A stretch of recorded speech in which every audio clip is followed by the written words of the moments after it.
for now.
For now.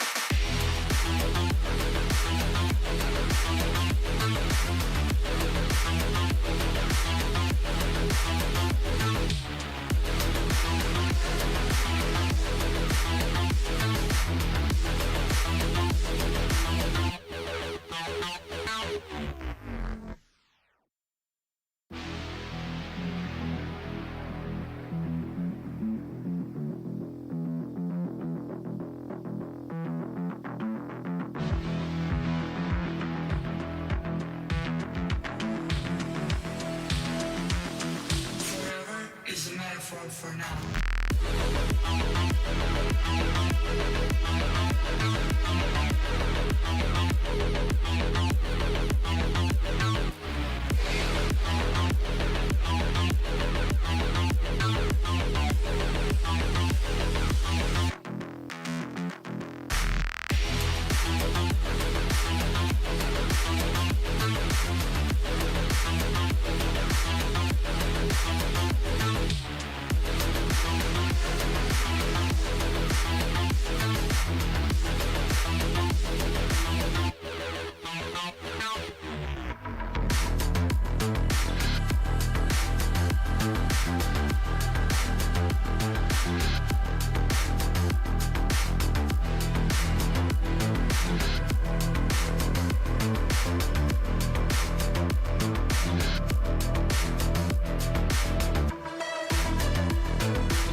world for now.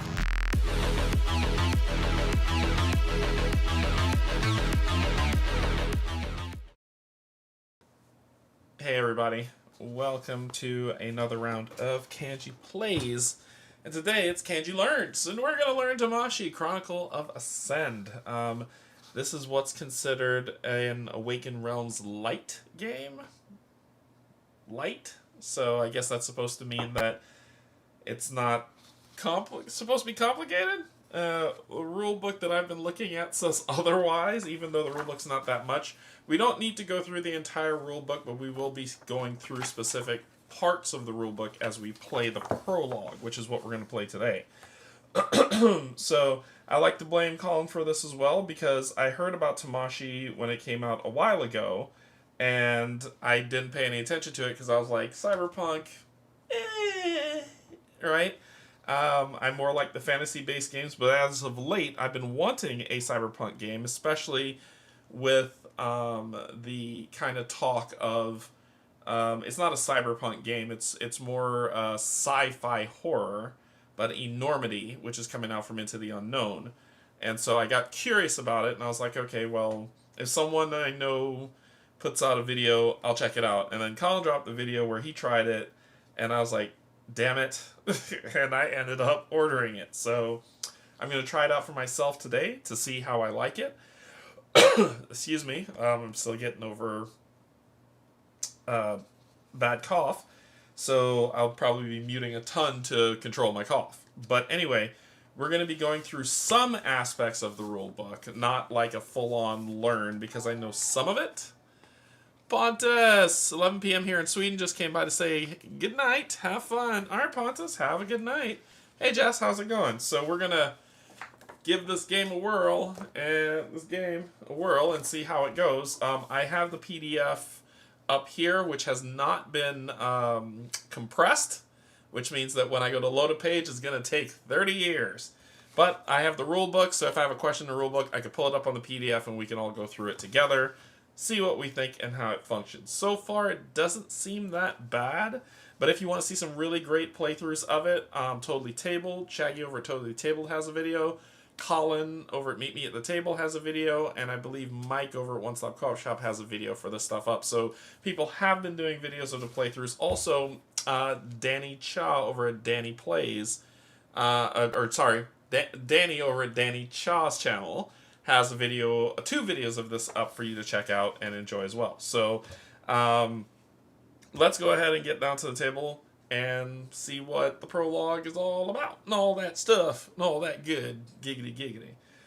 So I've got the game set up. Usually, when it's a learn, the box is empty and it's there, but I did the setup only because I didn't want to waste too much time of us kind of going through here. Hey Matt, how's it going? To set this, and I've put what it's asked me to do here, but I haven't done much else.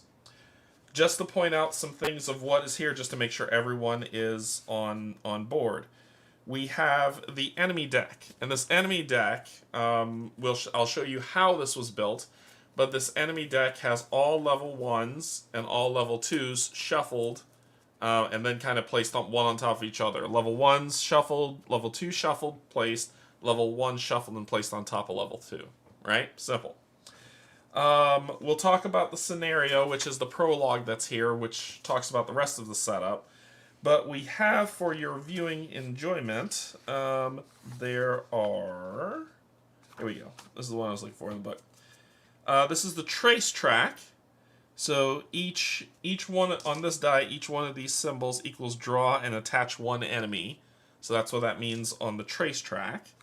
So it says, represents how visible you are to the hostile AI Ascend.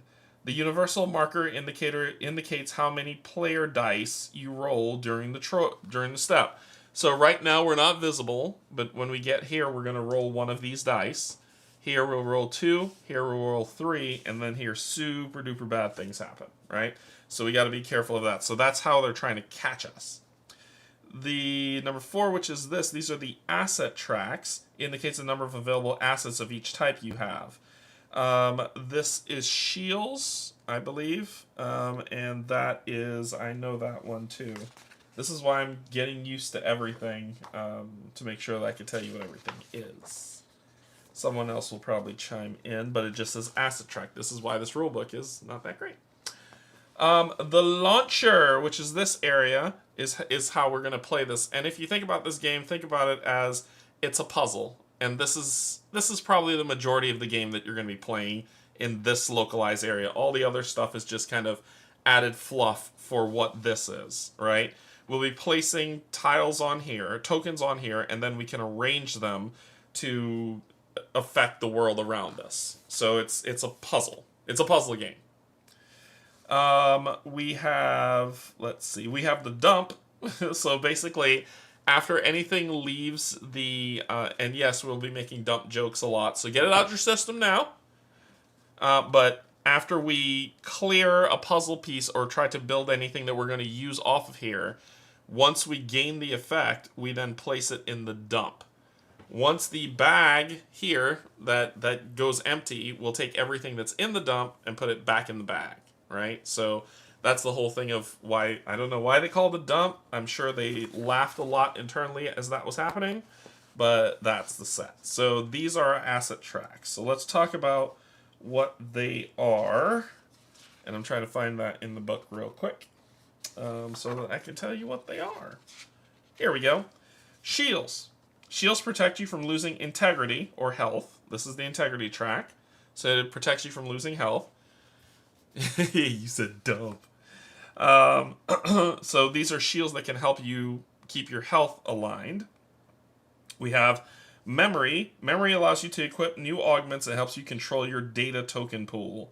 When resolving an upgrade, when we get to that point, you may spend memory equal to the value of the bottom right corner of the augment that we want to add, and that's how we upgrade. We can upgrade our body stuff. If you've ever watched Altered Carbon, this reminds me a lot of Altered Carbon. You are kind of this program or consciousness floating in the void, and you can kind of embody bodies or sleeves that you could go in and use them, and you can upgrade them or whatnot, but you start off with a basic walker one that's there. Power. Power may be used to give you an edge in close combat. Before you roll the dice during the combat phase attack roll, you may spend power to add more dice. So this is how you add more dice to your roll based on how much you spend. And then this is rerolls. Pretty self-explanatory. Pretty self-explanatory in terms of rerolls used to alter the results of various player actions. After a dice roll, you may spend your reroll to reroll one die per slot that's in here. The one thing you're going to find that's going to be super annoying is these cubes don't fit into these little divots that they have. They don't fit. They're too big. They were not sized accordingly. So I'm going to have to go on the wheel internet and see what the community has built to replace that kind of bad design. Reroll, spend resources to get the exact same result. Fair enough, fair enough. So that's what the asset sets are. Like I said, this is your integrity. So integrity is your health. When you reach 0 health, guess what? Game over. That's all we need to know right now for what we have. I will be playing the yellow Tamashii, which is what they are called, which is here. And since I'm playing solo, I'm going to be using this, but I plan to 3D print out a proper mini for Jordan, the Jordan bot that'll be helping. And Jordan has 5 battery slots that it can use. So if we look at the Jordan bot, right? The Jordan bot does not count as a player, but is treated as a player when it comes to moving about the board, but it doesn't count as a player. So it says the Jordan bot miniature may move 2, and you can tell that by the move 2 that's there. And in the move and trace step, it reveals this district tiles and exploration tokens as a player would, and the solo player gains the benefit of that. Hey, William, how's it going? You gain benefits from that revealed that way from when it moves. You made this. So these batteries, these 5 batteries that we have here. I just bought this as well after they announced the new campaign. Got it for really. Yeah, I got this for a really good price too, Sean. I agree. You may discard 1 battery from the bot to use its miniature as yours during one step. If you do not use your basic miniature during this step, which it made no sense to me. It just means that you can use the location. You may use the above rule in any step, the player's activity or district effect step. The Jordan bot is treated as a player for the requirements of being on a district tile. William, thank you so much for being a supporter. Thank you. Welcome, welcome. Be sure to join the Discord because we are small, but we are insane. The Jordan bot is treated as a player for the requirements of being on a district tile. When the last battery is discarded, discard the bot and miniature. So basically when it runs out, it burns out. But as an action, if we put this combination in our puzzle cube, we can spend it to give him a battery charge. So that's how we can recharge him as we go. And he doesn't have to be on our space to do. We just have to spend that out of the launcher to make it work. So I've given him 5 cubes for his battery because he fills up as he goes. And I'm playing true solo, so that's how we get the Jordan bot. If you don't play true solo, you don't get the Jordan bot. You can play multi-handed if you want. That just means that you really like doing puzzles. A lot. Like a lot. And for my first playthrough, I don't think my brain can take it. Alright. These basically, how this game starts off is you pick a scenario. I'm kind of disappointed in... Where did I put that? I put it over here. I put it over here. There are a bunch of scenarios for you to pick, and I just kind of slipped out the one that's here. So there's 1, 2, 3, 4, 5, 6, 7, 8, 9, 10 scenarios for you to pick. You don't have to play them in any order. You can play them however you like. I think you do have to save this one for the end. But you can play any of these other ones in any order that you want. And it comes with the prologue mission that's on here. What I was kind of disappointed in is that this paper is kind of flimsy. I thought they'd do something a little bit better, maybe put it on a tarot card or something, but what are you going to do, right? What are you going to do? I don't think they wanted to invest too much into this one. So we're going to be playing the prologue. It says that, and I could show it up on the screen here. It gives you some, we'll read that through so we can talk about, some theme. But the difficulty of this is easy, and the time to play is short. So all of them kind of go that way, right? So this is our prologue. Your memories are blurry. You're unsure what you were doing or who you are, but 2 feelings compete in your heart.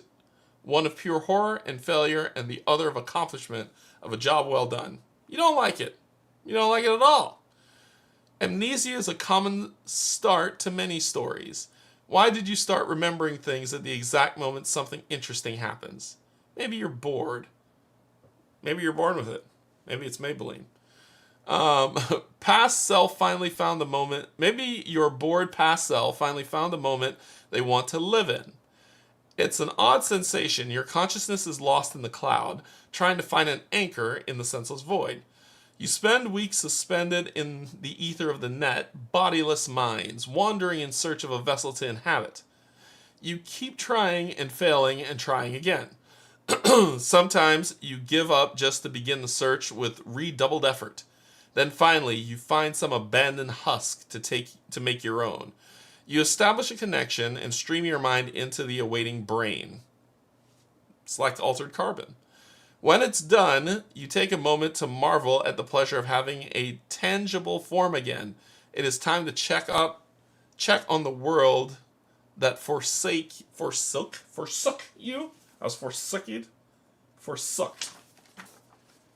That's all right. So when you flip it open, it's going to say setup. So it'll tell you what districts are revealed, which are in green. Hey Chris, how's it going? And it's going to tell you what districts are non-revealed, which is what the specific numbers. You shuffle them up and then you place them out. It asks you to put exploration tokens on them, so I grabbed some from the exploration pool, shuffle them up, and place them on. I excluded those two symbols that were on there because that's not part of the prologue. And then the enemy decks, as you can see here, all level 1 enemies, all level 2 enemies. Of course, as you play, it'll vary. The corrupted data pool will have all 16 tokens on them. Instead of putting them all on here, I just left them in this thing here that you can see off to the left over on this side. Place all player characters on the Damage District Sector 2 tile. Make sure you skipped all setup steps below, so I don't... If you didn't, discard the... skip that. If you didn't put away any chosen... I'd skip that. If you didn't put away learning protocol, skip that. And if you didn't put away all body cards. So we skipped all of that, and then we go to the scenario rules. So it says use cards coded with A and draw A10. And then there's some special rules at the back that we'll get to in a second. So basically, these are the scenario cards for the playthrough, right? It's all the A cards that are here. We've put them in order, and we're going to grab A1. I'm not going to be able to read this one. It's over here, so I'm going to read it and then put it under there for you all. So this says, after shaking off the dust and adjusting to your new surroundings, you take a moment to stretch and revel in the sensation of touch and movement. As you walk around the apartment, you realize you're alone and the world outside is eerily silent. Neon lights illuminate the streets in shades of blue and magenta, advertising unknown products, but there's no sign of life. It reminds me of that thing from, what's the movie? The famous movie with Harrison Ford where his car goes by and you see, like, the pill, I forgot what movie that's from. Blade Runner. Blade Runner. It's from Blade Runner. With a growing sense of unease,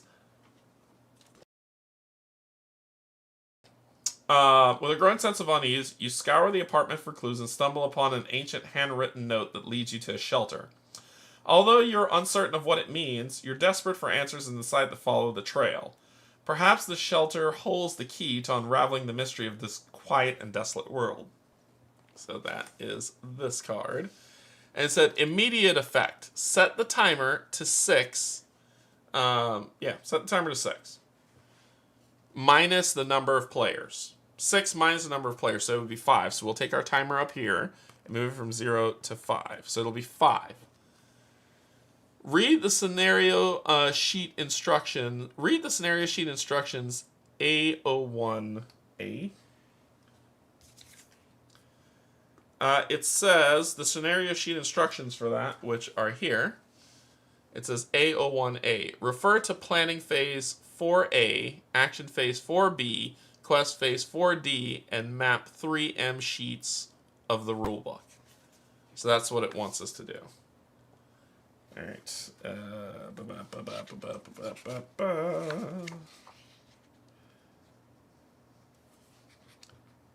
For planning phase. See, this is the weird thing of this book. It is not... I don't think that's what you want me to do. So let's find... Let's keep going, and we'll go for it, because planning phase is on 14. That's why I was like, it's weird to have them ask that. But it wants us to do basically what that is, then flip this card. So when we flip the card, we get our goal. Our goal is to go to the shelter. Special rules. Ignore trace roll steps and trace track on district tiles. So basically we're not going to deal with them, but I'll explain what they mean, even though we're going to ignore them on here. World activity. If all players are on the shelter tile, you arrived at the destination. Each player will gain these benefits that's here, and we'll draw a card. Otherwise, if we don't, reduce the timer by 1. If the timer's at 0, draw this other card. So this is our quest, our scenario that we're going to be running through, so we'll start there. Planning phase. So basically, I want to make sure I do this right. It's a launch step. Planning phase. Planning phase. That would be on this card at the top. Planning phase. Simultaneous. Trace roll step. Refill launcher step. Program step. Upgrade if we need to, right from here. What the hell does all that stuff mean, you ask? So, we don't have a trace roll step, so we're going to refill the launcher. Basically, what we'll do is we'll reach in this bag. This bag contains 3 blues, and I'll tell you what the blue colors mean. Look at that. I tried to do some work to make it less confusing. They mean blue. Okay, 3 blue data tokens, 3 yellow data tokens, 3 green data tokens, and 3 red data tokens for a total of 12. And then how much ever my core data is, which is yellow, that one will have another, which makes 13. So there are 13 things in here.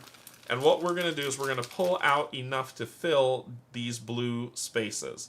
These have been locked off, but we'll be able to unlock them as we go. So, you're going to fill it. So we're going to pull from the bag, and we'll do like so.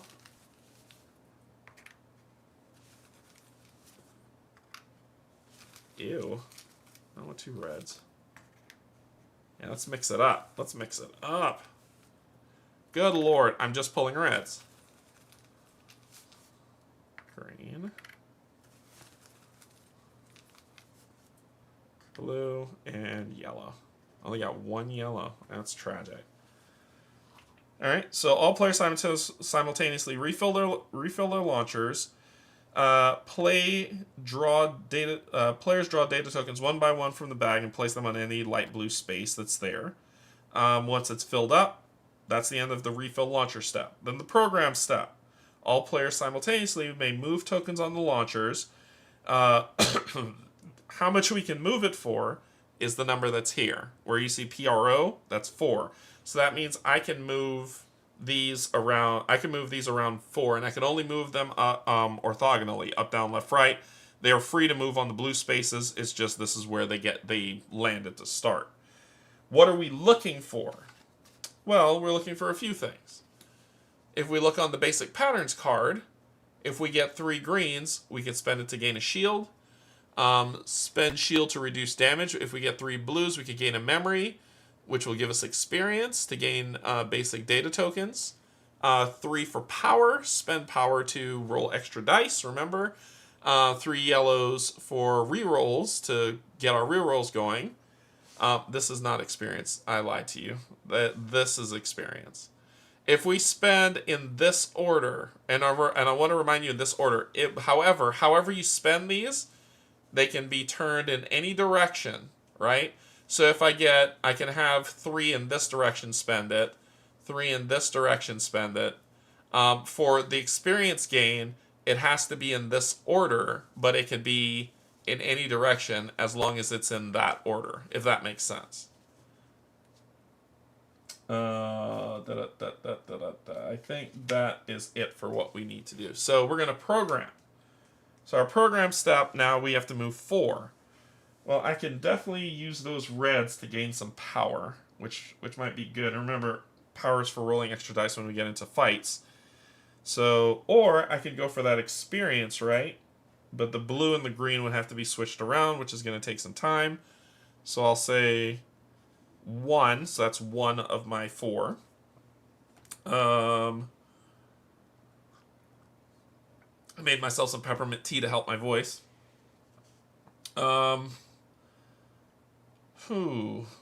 Let's do 2. Because if we get them off the blue spaces when we refill the launcher, we get that much more back. I'll do 3. And I'll do 4. So that's 4. So this is the program step. Remember, all players move tokens based on the programming value. Each move is either 1 data token by 1 slot, or if it's next to a slot, we can spend 1 to switch.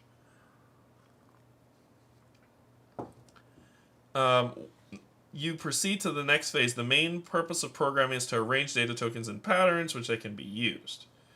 Okay, when do we use them? I think it's now.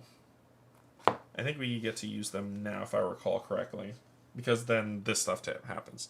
So I'm going to spend these 3 here. They will go into the dump, and because I did that, I will gain 1 power. So there you go. Did you add some honey to the... I did. This is oh no, I didn't. This is just straight peppermint. I should add honey to the tea. You're right. I'll do that on my next cup. Good idea. Good idea. Okay. Now we're in our action phase. And our action phases, we have our move and trace step. Choose a district tile with the movement range value of your current body movement. My current body movement, which is here, as you can see, is 2. If I enter an unrevealed tile, I stop. So I can't say, like, right now I can't say 1, 2. Because all these are unrevealed, as soon as I move, I must stop. But if a tile is revealed, I can move through it with the 2 steps. So that's what that means. But I'm mad I didn't add honey to this. It'd have made it taste a whole lot better. Okay, so let's get a moving. So we're going to move. I'm going to move here. And remember, we have Jordan, who also has 2 move. I'm going to have Jordan move here. So when we move there, we then reveal the district that we moved into. Well, first, there's a clue token on here, so we need to flip the clue token. And this says I gain 1 shield. And then that's gone. And this says I gain 1 power. And then that's removed. So what did I stumble my way onto? I stumbled my way onto a damaged district. Now, the game told us to ignore these 2 things. But they do have things that happen. This is if you when you move into a location, you increase that track by 2. If you stay in this location on the move and trace step, you will increase the track by 3. That's what this means, right? But we're ignoring these 2 because that's what the rules told us to do. They said special rules: ignore the trace roll step and the district on the district tiles, which is here. So we're ignoring those steps. We just get to move into this location. So this is where we move to, and we get to reveal this one, which is the server farm. Now notice each location has an ability, right? We can definitely use that ability if we want, but that would cause some stuff later on in the game. We'll get there, but that's where we move to. District effect. You may resolve the effect of your current district tile with your character. This is always optional. So the district effect is I can use to program one if I want, which I think I will. I think I'm going to program one there. Move that there. Now, if I wanted to use this one, I could use a battery to use it. But I'm not, because we're not there yet in terms of the story. We don't have any assets to spend to gain. Oh, yeah, we do. It says spend 1 asset to gain another asset. So basically, I could spend a power to gain another shield, or one of these, or a reroll if I wanted to. But it would cost me a battery. I'm not going to do that, though. During this step, players may launch any number of patterns to use all other effects with launch timing pattern. Okay, so I did this ahead of time. We should have done launched after I'd done the move step. So it's slide it around, move, launch. Gotcha. Combat phase. We don't have anyone that we're facing to deal with combat. Cool. Quest phase. So let's see what happens on the quest phase. During this step, all players may contribute towards completing the goal described in the active scenario card. So we've got... Let's take a look at this again. Our goal is just to get to the shelter. World activity. If all players are on the shelter tile, alright, so we're okay. Then so we're not, so we go to otherwise, reduce the timer by 1 is what we're going to do for that step. So this goes from a 5 to a 4. Easy peasy lemon squeezy. And then we rinse and repeat. So we go back to the planning phase. So we're ignoring trace rolls. We're doing the refill launcher. And remember, it's only on the... So we do that. Yeah, here's all the yellows that I didn't have before. And when this is empty... Oh, no, there might be one more in here. There's one more in here. All the yellows. And when this is empty, you take stuff out of the dump, put it back in here, and then fill the rest.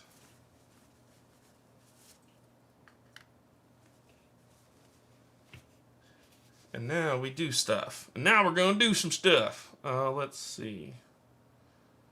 So now we do program, so we can move 4. Let's switch for 1, 2,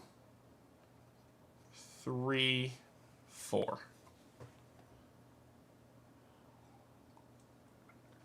Cool. Then we go to the action phase, which is move and trace. So I'm going to move here. I'm going to have Puppy move here. I'm going to flip this. I gain another one of these. Flip this. I gain another one of those. Reveal the location. We've got the power plant. Launch 1 basic asset pattern and gain +1 asset of the same type. Ooh. And Pup, what'd you find? High building. Prepare 1, program 1. Alright. The district effect. Do we want to do that? Yes. We can launch 1 basic asset pattern and gain +1 asset of the same type. Let's launch this pattern. 1, 2, 3. That would give us this, and then another of the same type, putting it up to 2.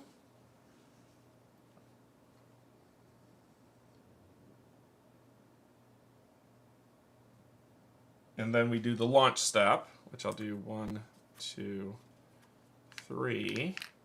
Give me a re-roll. Cool, cool. And then we do the quest step. We have not reached the shelter, so this goes to 3. And then we rinse and repeat. Now they're going to add more to this as we go, right? So be like, oh, well, this is kind of lame. It really isn't, only because it's just now building. So you do that. Please go back in here. And this is a bag builder game too. Like, you'll be able to find more. Oh, it says gain. Gain is important. Take the token from the neutral pool and place it in your dump. So it's supposed to be a blue token. I don't get an extra. I launched to get blue, and then I got one of these. So this would go back in the bag too. Alright. So let's do that. That. And that. And we program 4. 1, 2, 3, 4. Then we do our move. I'm going to the shelter. Puppy's got 2 moves, so let's get to the shelter. This is all if all players are on the shelter. Alright, so we'll do our 2 moves to get there, so we reach the shelter. Then the shelter, you may change or inhabit one of your advanced bodies. I don't. We could change our core data if we want, but we're not going to. So that ends that. So then we go to the launch step. 1, 2, 3. Gain 1. 1, 2, 3. Gain 1. Cool.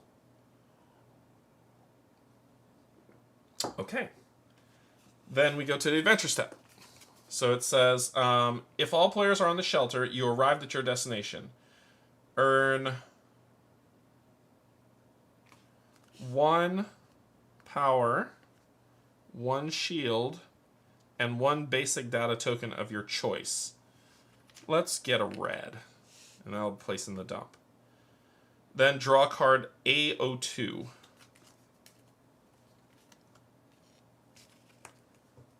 AO2 reads, inside the brightly lit building, you stumble upon a staircase to a dark basement. As you approach, you can hear the muffled din of voices. Your instincts about the notes were right. The dimly lit space downstairs is full of life and hopefully answers. As you enter, a hefty bartender gives you a long look. I don't know you. I hope that you didn't bring trouble. She says, that's her voice, and offers you a glass of something murky. Drink it. It brightens minds. You briefly tell the woman your story. She listens, only half interested.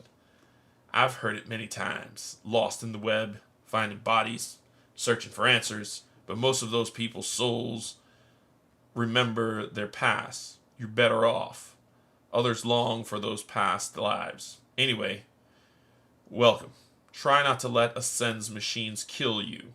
Oh yeah, Ascend is the evil AI that tries to kill us all. Have fun. Her voice halts when an explosion destroys the door. Someone shouts, "Run!" as two droids enter the room. Set the timer to 0. Each player draws and attaches one enemy. Alright, so we're going to come over here. We're going to draw one enemy. Flippy flip flip. This is the enemy we're facing.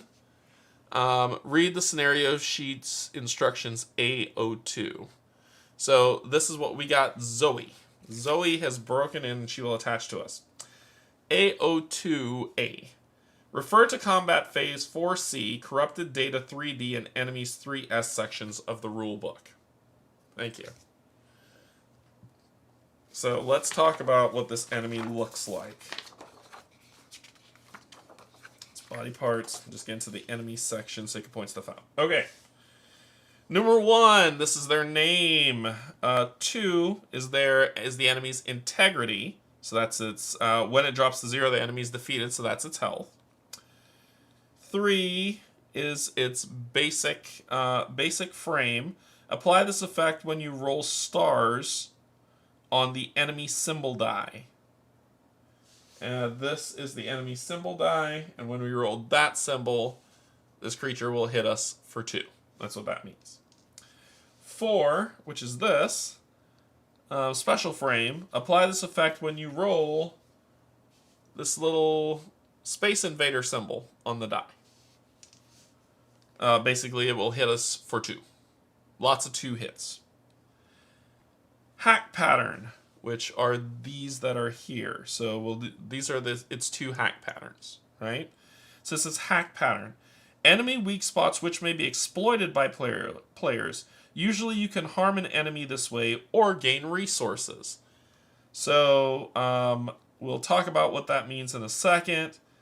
5A is the hack effect. So if you're able to hack this, this star is any plus a blue, deal damage equal to twice the amount of your of that asset. Then if we hack this pattern, any symbol, actually, not any symbol, our core data symbol, and a blue, our core data symbol and any other token color, we will gain 1. And then 6 is its repel pattern. You can use repel to instantly discard an enemy. However, usually you get some penalty for that.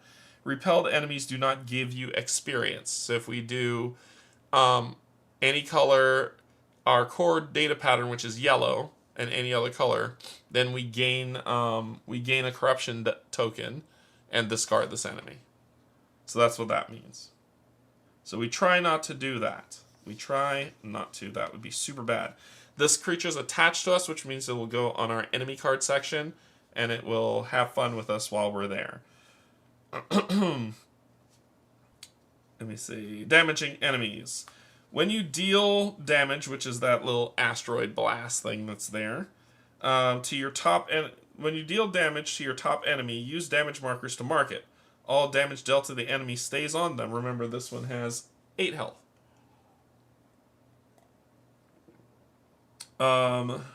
Which means that you can harm an enemy during the combat phase.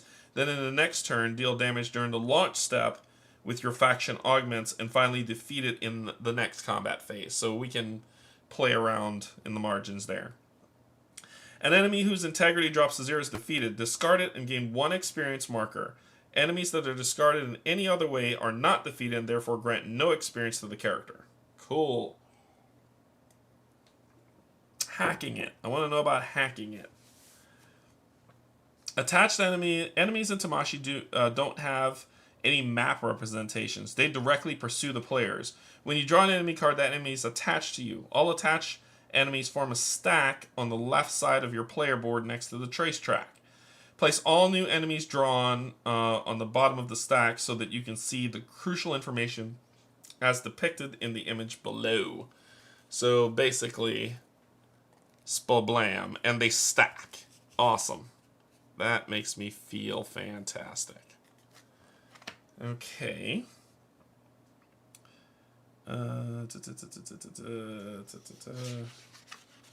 So we need to hack when we get to the planning phase.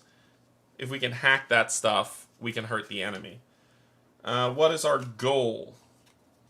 Best goal ever. Fight for your life. Special rules. Ignore the trace roll steps and those alarm symbols on district tile. So we're still not counting it yet. If all players have no enemies attached, each player takes a class augment deck of the same color as the player's board. Draw augments labels starting on their backs and equip them. However, remove augments with solo PvP label from these decks. However, since we're playing solo, that's the ones we pull. Each player draws 1 random learning protocol card. Read the scenario sheets instructed. So we need to beat the enemies for everything that's going to go on for all this to happen. Otherwise, nothing happens. So our new goal, scenario goal, is to kill. Cool. All right. All right. So we start off with the planning phase.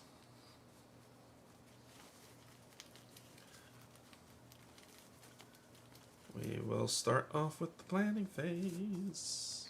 Boom.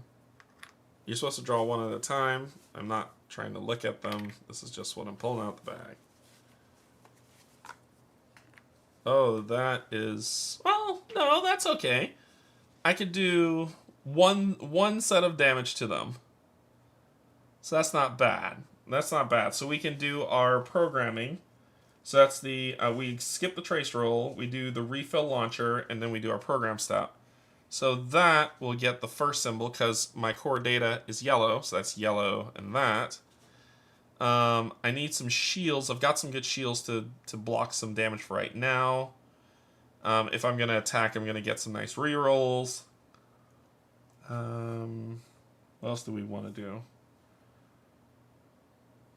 So that was just 1. 2, 3, 4. Let's do 2, 3, 4. Okay.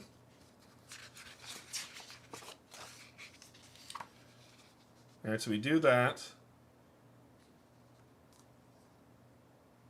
Then we need to determine if we're going to move. So we still take these phases, then we'll go into combat with this thing. So I'm going to move here. You're going to move 1, 2 here. Flip this and get another yellow. And turn this over. And it is the main frame where I can prepare 1. Alright, let's look up what prepare means. New words. Prepare. Be prepared. Page 7. Prepare. Take data tokens from your data bag and place them on chosen empty slots of the launcher. Take all of them from the bag first, then decide where on the launcher you want to place them. Take tokens from the data bag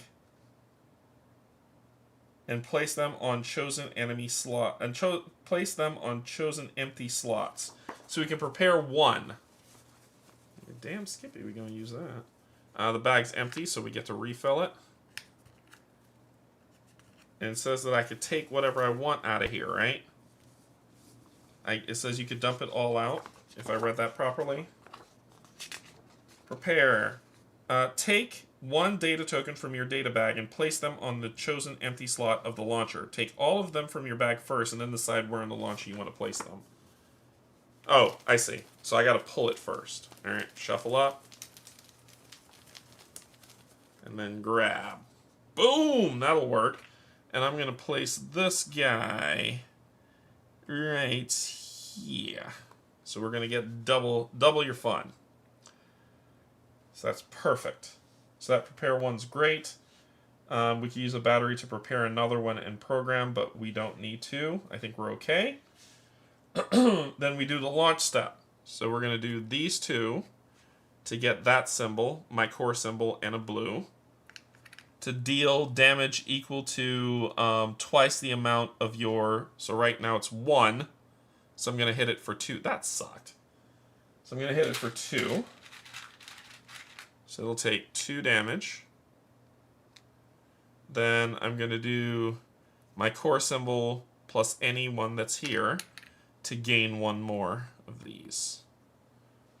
So I've hacked those 2 on there. Then we go to the combat phase. During the combat phase, players resolve close quarters combat with AI bots. This happens in a fashion of exchanging hits until both sides are run out of actions. Let's get the this funnel thing going.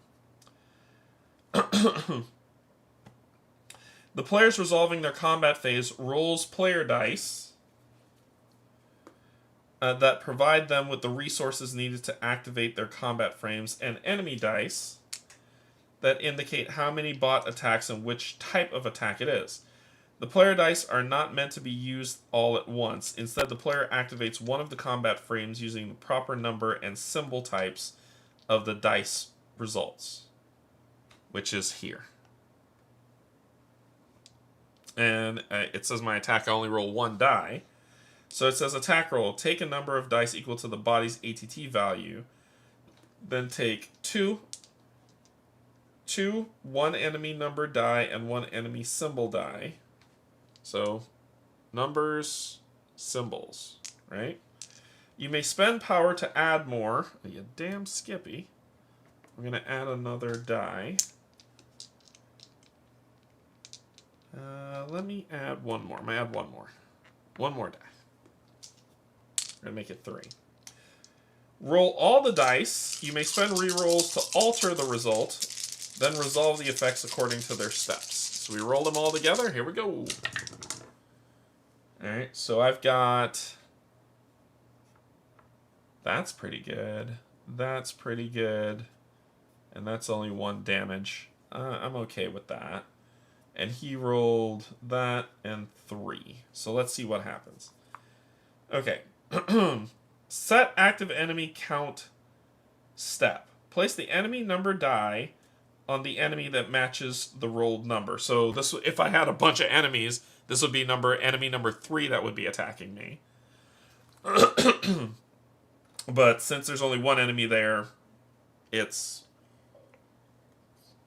Let me read.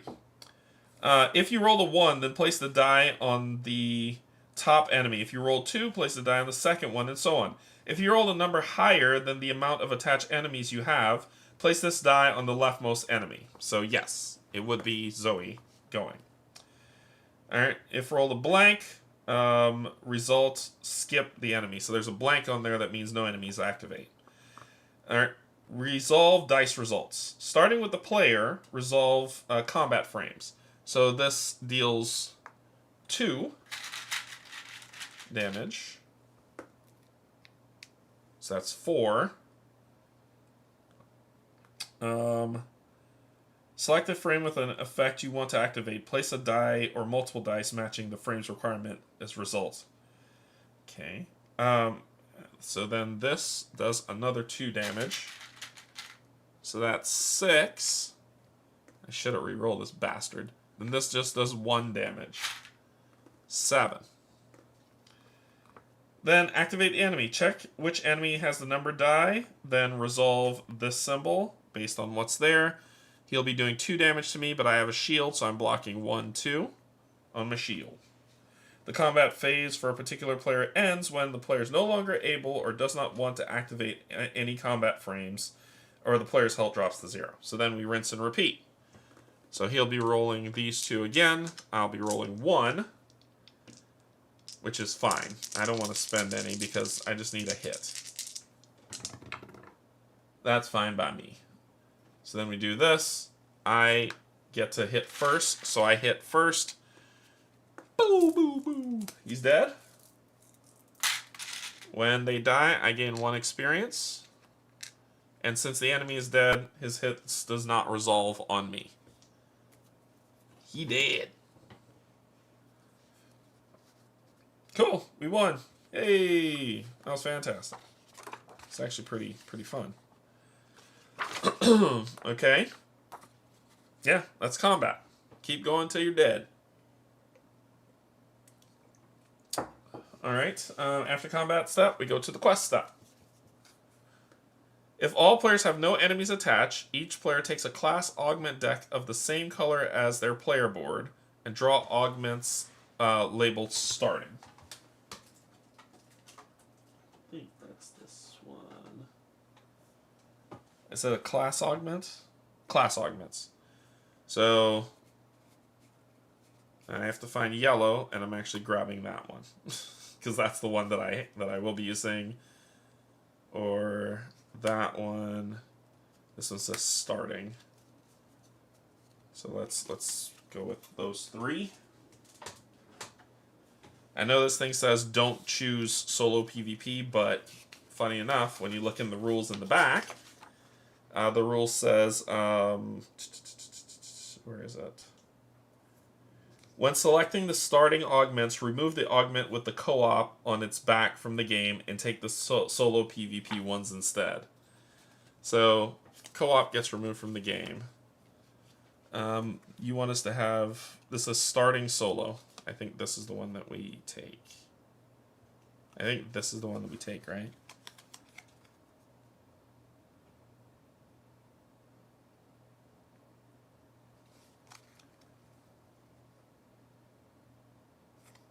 Yeah, I'm going to pull this one because it says starting blah.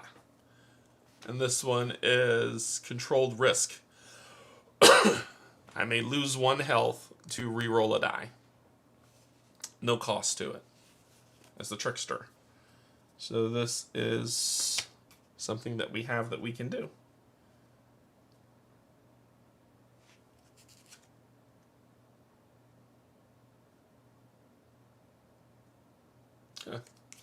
Okay. Alright. Each player draws 1 random learning protocol. Read the scenario instructions on AO2B. AO2B, refer to augment cards and learning protocol cards section of the rulebook. That would be this. Nope, these are not learning protocols, are they?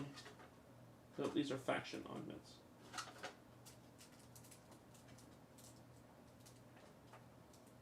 Learning protocols are these.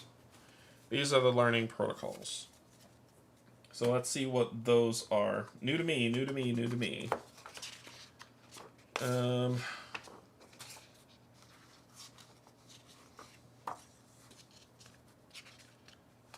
Let's see what learn protocols are. That'd be fun. Class and factions. During a game of Tamashii, each player is defined by a class. The class lets you build your character in a unique way, gaining you access to a unique deck of class augment cards, which is only accessible by you. Each class also has 1 starting co-op related augment, which allows you to aid other players. There are 4 classes in the core game: the Reaper, the Brawler, the Whisperer, and the Trickster. On the other hand, in the world of Tamashii, there are various factions. Factions represent various survivor groups, which with different characteristics and goals, so we haven't gotten there yet. Alright, acquiring augments. Class augments may be attained by players most likely due to upgrades and spending experience. When you spend 2 XP, you may draw 2 augments of the class and keep 1 of them. Place the other on the bottom of its deck. Cool. Okay, that makes sense. And then we need to learn about learning protocol. Learning protocolo. In the world of Tamashii, advanced machine learning programs and instructions manuals for expanding your knowledge are common.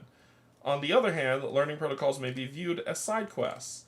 In every scenario, each player has access to one and only one of these learning protocols allowed. Learning protocols allow players to gain assets, experience, or unlock additional special things. Okay, so it says each player draws one random. So it's one random we're getting. You can sleeve these, because I didn't know I'd need them. So we'll shuffle these up. Yeah. And we will pull one random. What is our random of the day? So step 1, if we launch a green pattern, we gain this reward. Gain one asset other than shield. Then, after we finish that, we go to step 2, have 4 of the same assets. And our reward would be to gain 2 experience. And then finally, we'll move to step 3, have at least 7 max health. When you launch your core data basic pattern, gain 1 additional shield. So these are our side quests to go on. Let's see. You don't know much about the current technology state of the world. It's time to update your database. Draw card A04. A04. New abilities. You lack knowledge. For starters, were the droids you just fought the dangerous ones or the weak ones? Are all people as friendly as the bartender? How to fight. Your bodies did something and your software was fighting, but you are not exactly sure what was happening. You need data. Maybe something to enhance or augment your abilities. This is all new to you. You can't stop. What? I guess officially there's a couple of notches in the player board for those new cards. Oh, yeah, right here. But augments over here. I see it. Augments are here. See, augments there and learning protocols there. Okay. This is all new to you. You can't stop looking over your shoulder. As you skitter through the streets, you have to make sure you're not being followed. There's still nobody out in the open, only those ridiculous advertisements is what I was going to say. Why would anyone be interested in shampoo when there are murderous robots around? Why is the AI trying to wipe out humanity? What happened when you were asleep? Things don't look great. Wherever you go, something detects your movement, more ads appear, lights turn on, abandoned shops call to you in low, distracting voices. If anyone or anything wants to track your location, it will be relatively easy. You must learn how to control your surroundings and leave no trace. Set the timer to 3. There we get set to 3. Each player places something in slot 0 of the trace slot. Something. What is that symbol? A shield? No, that's not a shield. Let's see if we can find what that symbol is. There it is. A universal marker. It's a cube. It's a universal marker. Each player places a cube, a universal marker in slot 0 of the trace track. Read the scenario sheet's instructions on A04A. A04A, refer to trace and trace roll steps sections of the rulebook. Refer to the upgrade section, 3X section of the rulebook, and patterns help card. Excuse me. And what's our goal before we do that? Gain and spend some XP. When a player launches an XP pattern, place 1 check on this card. If there are number of players of checks on this card, so 1 check, all geared up, you feel prepared to tackle upcoming challenges. Read the scenario sheet instructions A04. B, and draw a card A05. Otherwise, reduce time by 1. If it reaches 0, each player loses 1 chosen asset and set the timer to 1. Alright. So we got 3 rounds to do some stuff. Alright, and we need to talk now about this track, which is what's going to happen. And I talked a little bit about it before, but we're going to dive into it a little bit more here. This rulebook sucks. Let's see. Because it says, it's like, well, it's telling you what to read. Not really. Because it says here, refer to trace 3Q and trace rule step 4A section of the rulebook. What the hell does that even mean?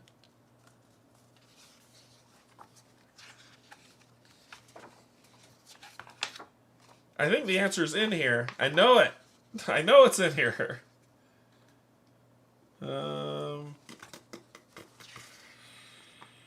I just need to find trace and whatnot, and I'll go from there. Nope. Wait. Here we go. Trace roll step. Skip the step during your first turn of the first game. All players will have their trace on 0. During this step, all players roll player dice according to the number of dice shown on their trace track. So right now it's 0. There's none there. So whenever I draw this symbol, I'll draw 1 enemy. Please note that this symbol effect does not trigger drawing any enemies. If you've drawn at least 1 enemy card as a result of this roll, set your trace to 0. Place a universal marker at its lowest stat, so it keeps bouncing up and down. When attaching enemies, place them in an appropriate slot to the left of the board, and then we go from there. Ooh, excuse me. So, new round. Move and trace step. Move and trace. Choose a district tile with the movement range value of your current body movement and move your character there. If you enter an unrevealed face-down tile, you must end your movement and reveal the tiles. Cool. You cannot move through unrevealed tiles or move through empty spaces. When you finish your move, you must increase your trace by the number of spaces indicated on the entry trace value purple on the side. So when you enter, that's what you get. Alright, so I'm going to... So I'm going to... Well, first, before we do that, that's the trace roll. We don't have to. We have to do the refill. Because we're in the planning phase. 1, 2, 3, 4. Then we're in the programming phase where we need to move stuff around. That won't get me that. The reds will get me 1 more, which is fine. What do I need to get an experience? I need red, yellow, green, and blue. Oh, perfect. 1, 2, 3, red, yellow, green, and blue. So that's 1 experience. That's 3. And I'll do... Ooh. Almost had it there. Almost had it there for a double XP, but that's okay. We'll put it there. Okay. So that's the program step. We are not launching any patterns yet. We're now on the move and trace step. So I will move here, and pup will move down here. I will gain... Ooh. I gain any one of my choice. Yum, yum, yum, yum, yum, yum, yum, yum, yum. So that, when I pull that, I believe I get any one of my choice to add to this. Let's add a green. There. And then we'll flip this over. And it's the abandoned shack. When I entered is 3, so this has to go 1, 2, 3 up. Like so. Alright, so that's move and trace step. You must increase your trace. Yep. You may choose not to move, but increase it. Got it. Then we go to our district effect. This says program 3. You may resolve the effect of your current district tile, the tile with your character. This is also always optional. So we can program 3.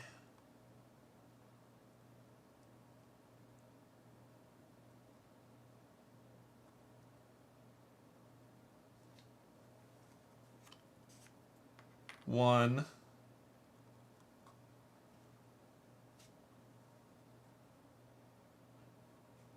2, 3. Okay, then we launch. I'm going to launch this, which gives me an experience. When can I spend experience? Can I spend it now? I'd like to do it now.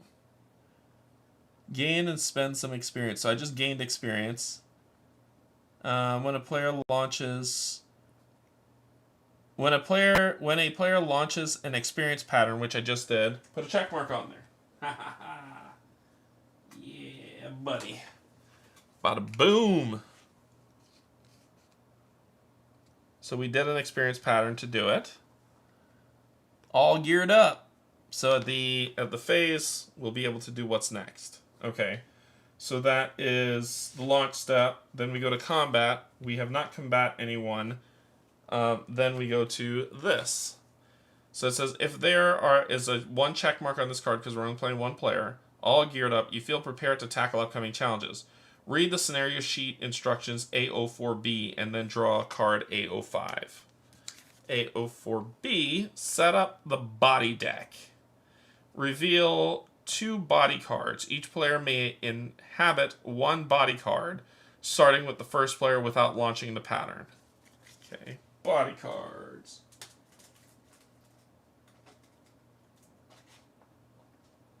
I think that's this. Yep, these are the body cards. So we'll shuffle these up.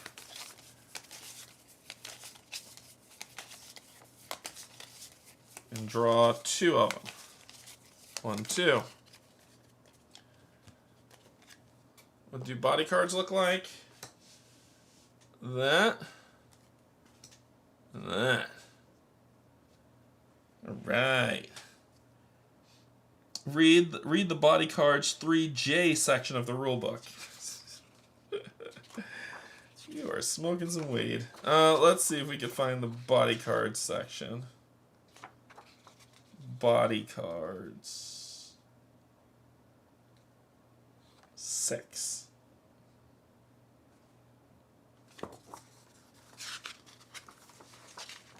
And read all about it.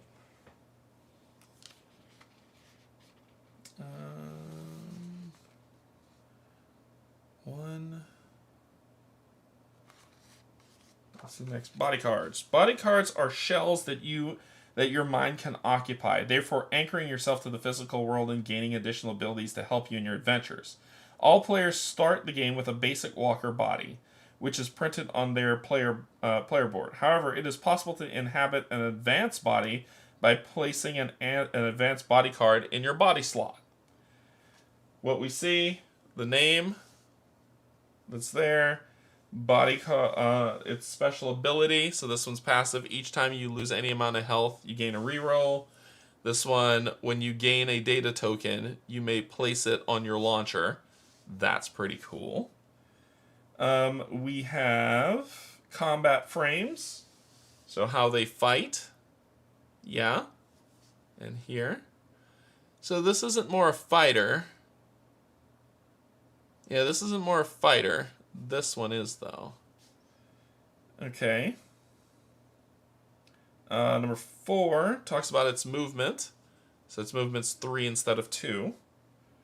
Its attack, how many dice you roll during the roll attack step. 3 dice, 2 dice here, respectively. Hey, Alexis. Programming.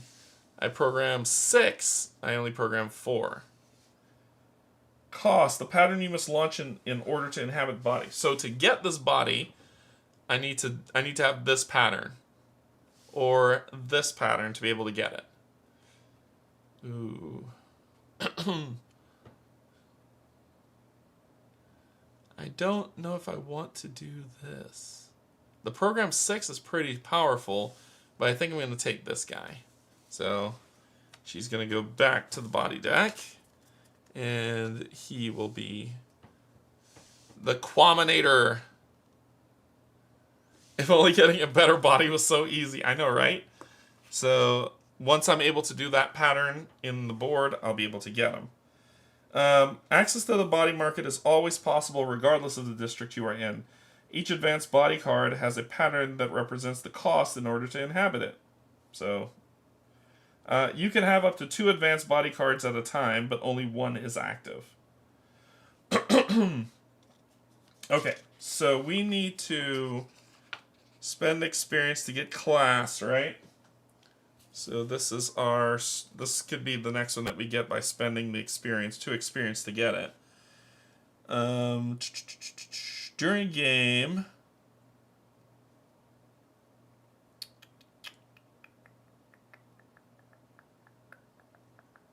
trying to see how to get one.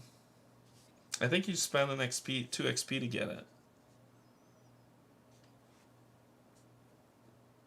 The class lets you build your character in a unique way, granting you access to a unique class of augment cards, which is only accessible by you. Each class also has 1 starting co-op related augment, which allows you to aid other players. There are 4 classes in the core game.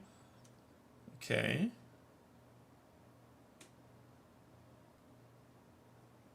It doesn't say we have to spend it, it just says that we have to do the thing. So we got a new body. And then we're going to draw A05. Flesh and Steel. The whole body changing and augmenting your software instead of learning makes you uneasy. Treating your mind like a piece of software, transferring it, augmenting it. Are you even human? It all feels wrong, but at the same time empowering, becoming someone else in a matter of seconds. You're out in the street again and almost immediately a noise attracts your attention. You see a young man running frantically, failing to outrun 2 droids. They close in on him and strike mercilessly at his back. His lifeless body hits the ground with a wet sound. You're not even sure if he's dead or if his mind is now somewhere in the net seeking another vessel. From your angle, all you see is a mechanical arm picking up the synthetic shell to take it away. The other droid spots you and charges.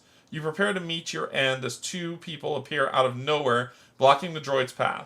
They look, well, armed, their skins glimmering with metallic wires, their heads hidden under heavy helmets.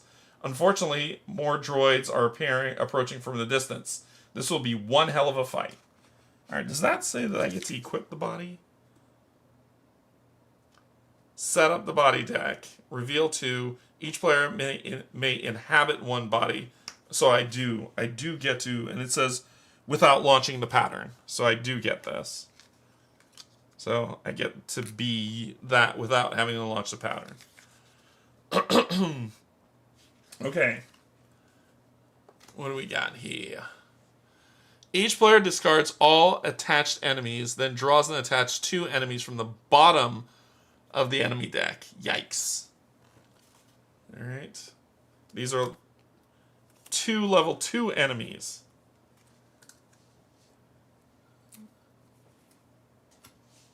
And 11 health are hitting for 3. Ooh, they're both the pulverizers. They're both pulverizers. Alright, so they'll go here and here. Okay.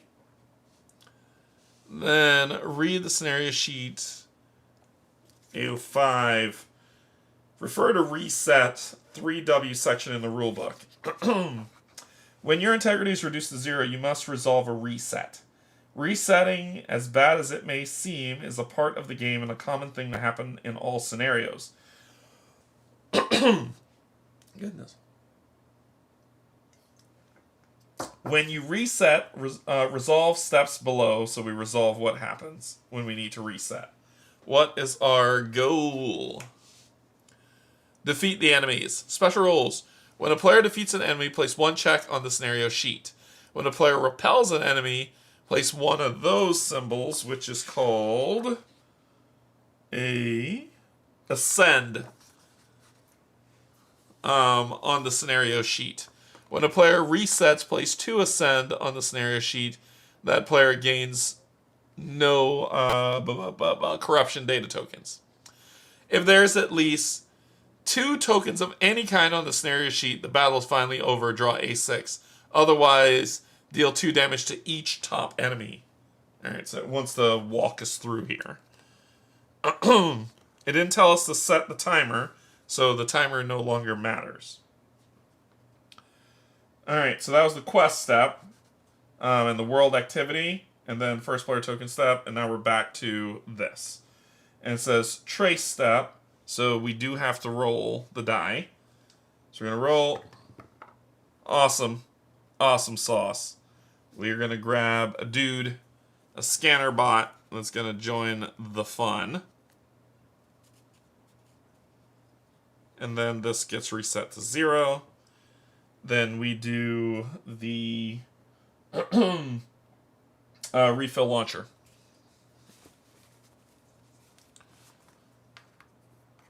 Let me get all these back in here.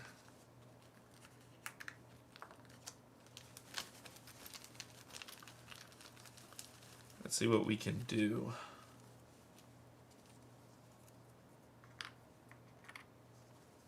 Come on, give me some yellows. Give me some yellows. I need some yellows. I said yellows, you jerk. Yellows. Okay.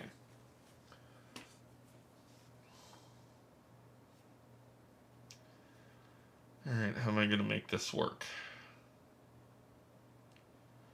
I think it's, I read somewhere like you could spend 2 experience to gain another card. I can't remember where I read that. Class augments may be obtained by players most likely due to upgrade and spending XP. When you spend 2 XP, you may draw 2 augments of your class and keep 1. Place the other on the bottom of the deck. That's what I read.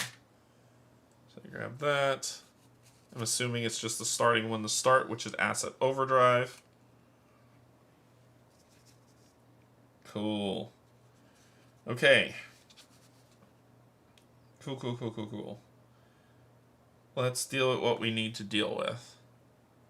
If I do right now I can get rid of one with this, because I can repel it.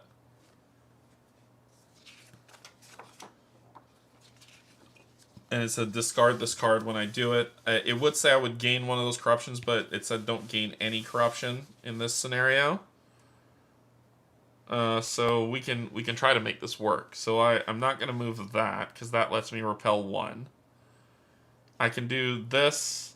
I don't have a wild token. So I need 2... I need 2 yellows, and I just don't have it. I need to get back to... If I get back to the shelter, I can switch it to red on the move and trace step. And then I can launch. So let's set it up like if we're going to do the red. So I need yellow, red, and something else. So I can do this. So let's do 1, 2, 3, 4. All right. Okay, so then we're going to deal with our move and trace step. So move 1, 2. Trace will go up by 1 because I landed in the area. I'll use this to change this to red. Change my core data to red. Then I will deploy. Then I will launch. This completes what I need to deal 3 damage to this guy. Actually, nope. Let's do this in order. It was yellow, green, red. I'm going to do this first. Red, and then 2 of any other color to discard this. Then I'll do this, this, and this to deal 3 damage to this one. Then roll a die. Yes! Deal 3 additional damage.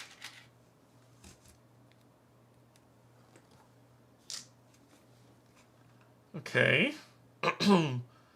Then this, and this will get me one of these, and it completes my objective to gain 1 asset. Gain 1 asset other than shields. I'm going to gain power.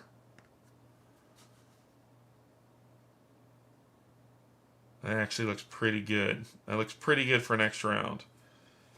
Alright. That was the launch step. Now we get into the attack phase. So we need to roll a number and a symbol. And I'm rolling 3 attack dice. And do I want to roll 1 more?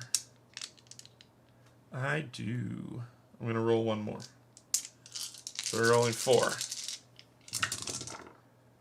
So you, number 1, will be hitting for this, but not before I hit you for 2, 3, 4, 5. Do I want to re-roll?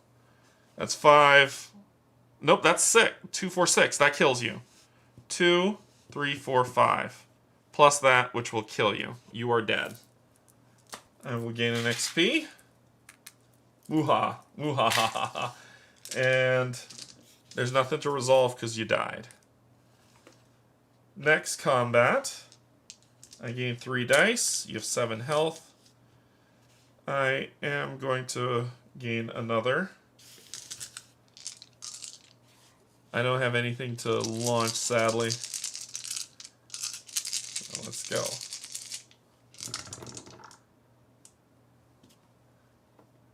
That, I'm going to spend this to re-roll this one.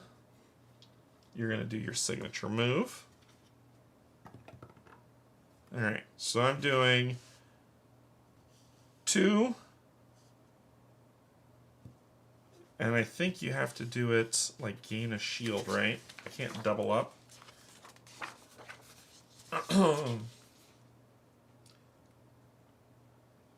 Attacking.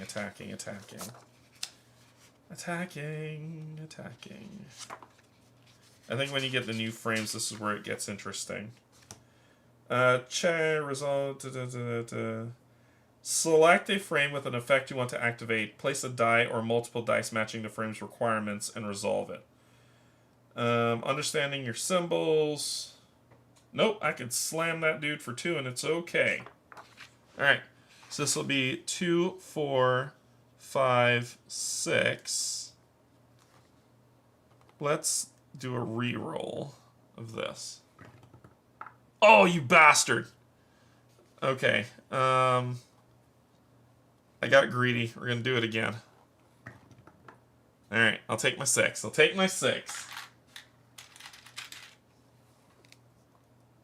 that's 5 and 6. And you hit me for 3. 1, 2, 3. Ooh, that's dangerous. That's real dangerous.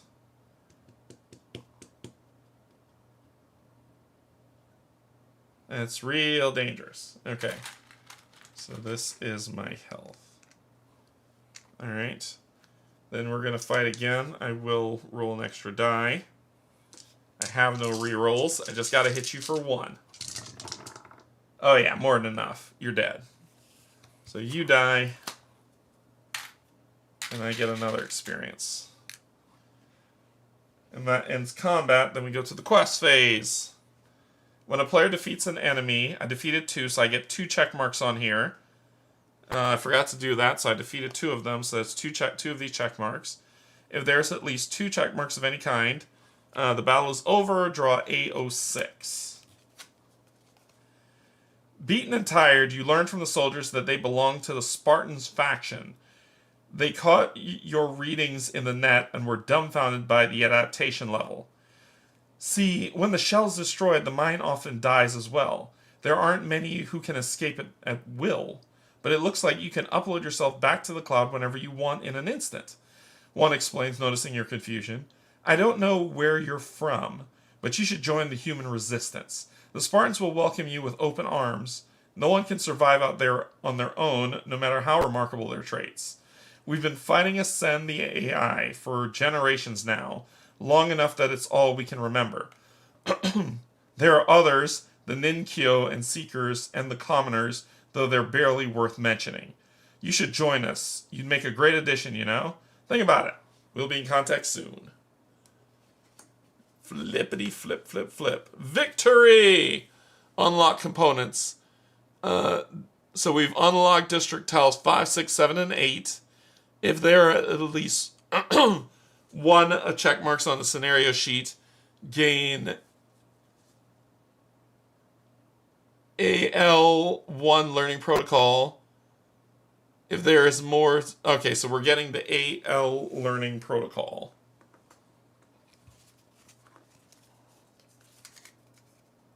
I don't even know what that means. I don't know what that means. Is that a locked thing? Let's see.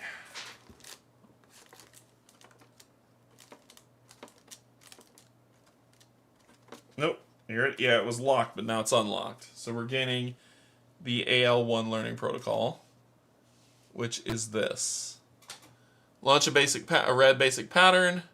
Roll at least 5 dice or an attack roll. And reach the top space of the trace track. Nice. Nice. And that is it. We won the prologue. But that's how that stuff kind of rolls, right?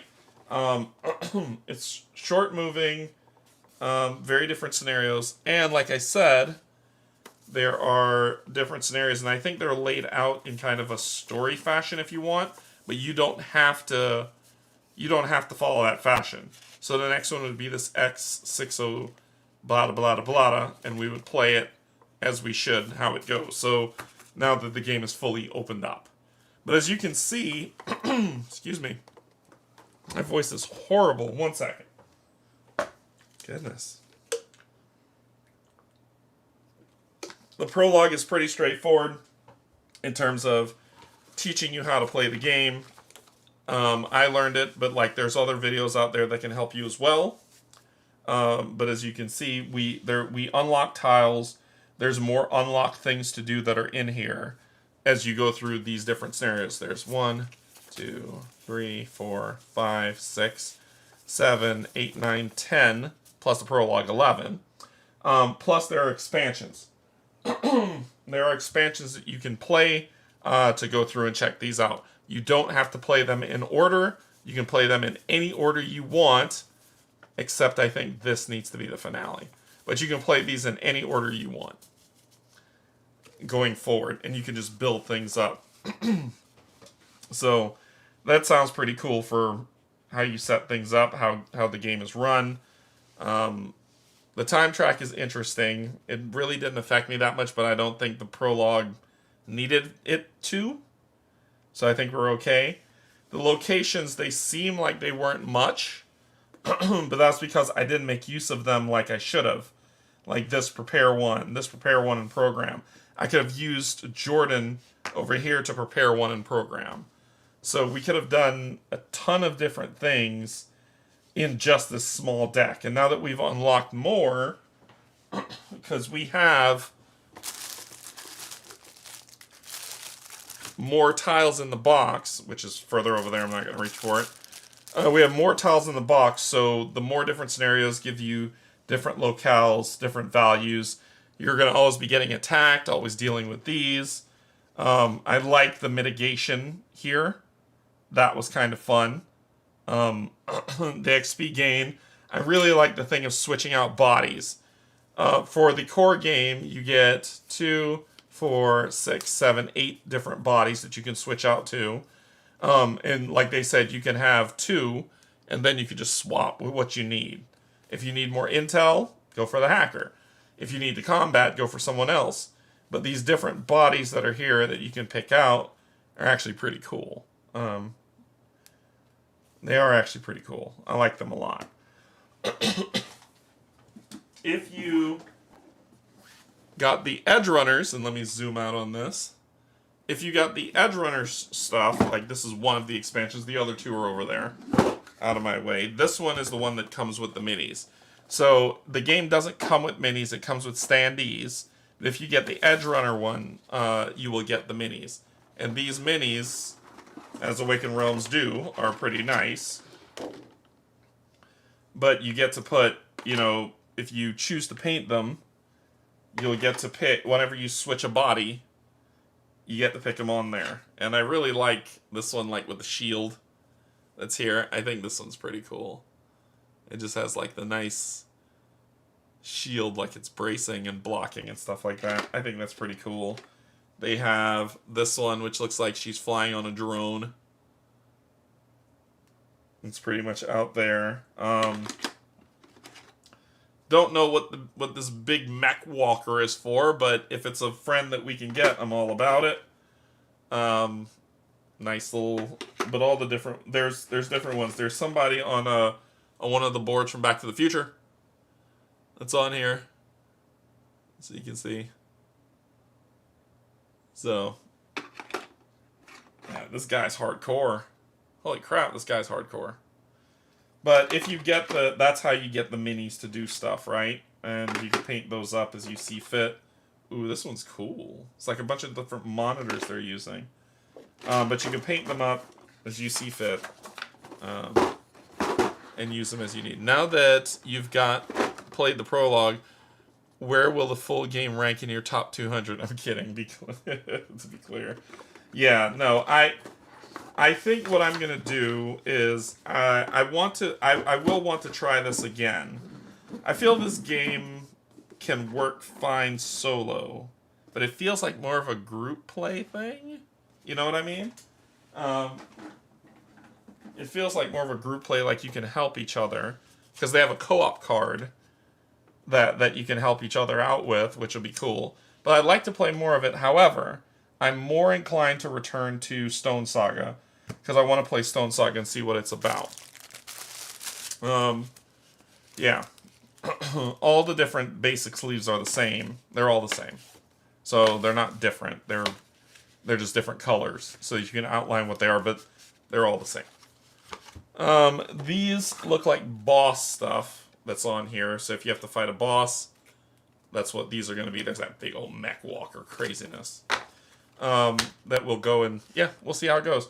I will come back to this. I definitely will, but I want to play Stone Saga next, which will be the next Tuesday game I play. I'm going to start a proper story of Stone Saga and start going through that. And once I get through that, then I'll probably return to this, give this a shot, and if it's still feeling good, we'll continue on with this one and see how it plays, see where the story goes, and go from there. Cool. Alright, let's head back up to the top. Okay, so that's going to be all for our playthrough of Tamashii. That was pretty short. That one was an hour and 30 minutes, even with explanation, which isn't too bad. That's what an easy one is. So I'm assuming a medium game is about 45 minutes. And a long game could be like an hour. So the games are pretty short. Short, fast, to the point. I like it. Which is why I'm going to hang on to this and play it and see how it goes. And with the upcoming campaign, we'll see what new things they've done to the game to augment it. If they decided to put more into it, and we'll see how it builds out. But yeah. Cool. That's going to be all. Coming up, I need to check with Pac-Man if he's going to be here Thursday for Aeon's End, if he is. If not, we'll see. But that's what we're going to do. Saturday, I'll be playing Aeon Trespass Odyssey with Mark. That'll be recorded for the following Wednesday to be premiered. And then Sunday, Arkham Horror with Kate and Cynthia. And then next week, we're going to play some games as well. We'll get that all sorted out. But Stone Saga, Marvel United, and we'll see what the rest of the games that we're going to play. So tune into the channel if you're interested. Thank you so much for joining. Thank you to my patrons. Thank you, subscribers. Welcome, William. Thank you, everyone. Just know I love you, and there's absolutely nothing you can do about it. Bye, everybody.